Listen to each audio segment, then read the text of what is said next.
Good morning. Parents and children conversation. Mom, can I have just one more chocolate?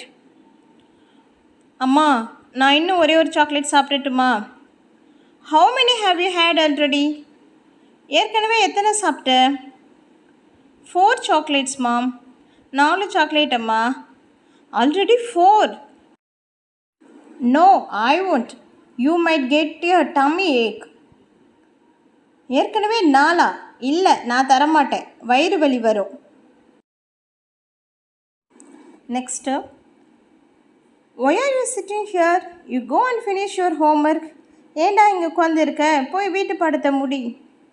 Mom, I finished my homework just now. Let me watch TV. முடிச்சிட்டேம்மா, இப்போ தான் முடித்தேன், என்னை TV பார்க்க விடு. Don't argue with me. Read your books.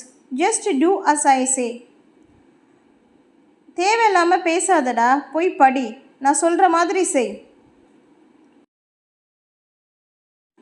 Third one, Ram, you go and buy curd from the petty shop for our meal. Ram, பெட்டி கடையில் போயிட்டு தயிர் வாங்கிட்டு வாடா மதிய சாப்பாட்டுக்கு. Mom, please, you send Ravi instead of me. அம்மா ப்ளீஸ்மா, எனக்கு பதிலாக ரவியை அனுப்புங்கம்மா. Fourth one, Sean, what's your mark in the monthly test? Sean, monthly டெஸ்ட்டில் என்ன மார்க்கில் எடுத்திருக்க? They have not given the test papers yet, mom. இன்னும் டெஸ்ட் பேப்பர்லாம் கொடுக்கலம்மா. Don't tell lies. I received a message from your school already. போய் சொல்லாதடா, ஏற்கனவே உங்கள் ஸ்கூல்லேருந்து எனக்கு மெசேஜ் வந்துடுச்சு. Fifth one, do your duties. Nothing comes out of neglecting your duties. This is the age when you have to study well. Do your homework regularly. உன் வேலையை செய்டா, உன் கடமையை தவிர்ப்பதனால எதுவும் கிடைக்காது. இந்த வயசில் தான் நீ நல்லா படிக்கணும். உன் வீட்டு பாடத்தை நீ தினமும் செய். Sorry mom, I apologize to you for my mistakes. Hereafter, I will change my attitude. சாரிம்மா, என் தப்புக்காக உங்ககிட்ட மன்னிப்பு கேட்குறேன். இதுக்கப்புறம் என்ன மாற்றிக்கிறேன். Sixth one, don't worry dear, you scored good marks. Just change a little bit of your style of handwriting and correct your spelling mistakes. Now, if you start correcting your mistakes, at quarterly itself, you will get good marks. This is the beginning of the year, so you have enough time to improve yourself. கவலைப்படாதடா, நீ நல்ல mark தான் வாங்கியிருக்க. கொஞ்சம் உன் கையெழுத்து மாற்று, அப்புறம் உன்னோட மிஸ்டேக்ஸை சரி செஞ்சிடு. இப்போவே சரி செய்ய ஆரம்பிச்சின்னா காலாண்டு எக்ஸாமில் நல்ல மார்க் வாங்குவேன். இப்போ தான் ஸ்கூல் ஆரம்பிச்சிருக்கு, உனக்கு இன்னும் நிறைய நேரம் இருக்குது உன்னுடைய தவறுகளை நீ சரி செய்து கொள்ள.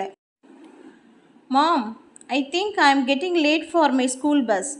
Can I have my lunch box or meal box? Is it ready? அம்மா, எனக்கு ஸ்கூல் பஸ்க்கு லேட் ஆகுதுன்னு நினைக்கிறேம்மா. லஞ்ச் பாக்ஸ் ரெடியா? Not yet dear, but don't worry, I will drop you off at school. இன்னும் இல்லைடா, ஆனால் கவலைப்படாத, நான் உன்னை ஸ்கூலில் விட்டுடுறேன்.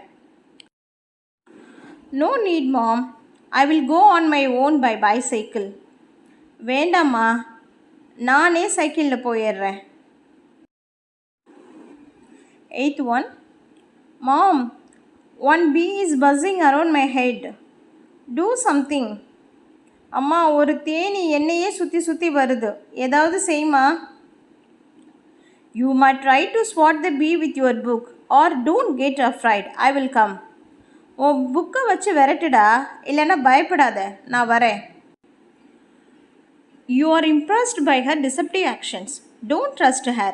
Concentrate on your studies. Be a diligent person. அந்த பெண்ணை நம்பாதடா, அவன் நல்லவ கிடையாது. உன் படிப்பில் கவனத்தை செலுத்து, நல்ல பையனாக இருப்பா. இதில் இந்த பி அ டிலிஜென்ட் பர்சனுக்கு பதிலாக be a good person, be a smart person அப்படின்னு கூட சொல்லலாம். Diligent means hard work, perseverance, dedication. இதெல்லாம் கம்பைண்டாக சேர்ந்து ஒரு நபர் ஒரு செயலை செய்கிறாங்க இல்லையா, அதாவது கடின உழைப்போட, விடாமுயற்சியோட, முழுமையான ஈடுபாட்டோட ஒரு விஷயத்தை செஞ்சு முடிப்பாங்க. அவங்கள தான் நம்ம வந்து டிலிஜென்ட் பர்சன் நம்ம சொல்லுவோம். ஸோ இது மூணுத்துக்கும் தனித்தனியாக சொல்லுறது பதிலாக டிலிஜென்ட் அப்படின்ற வேர்டை நம்ம பயன்படுத்தலாம். With diligent practice, you will clear your exams and get good marks.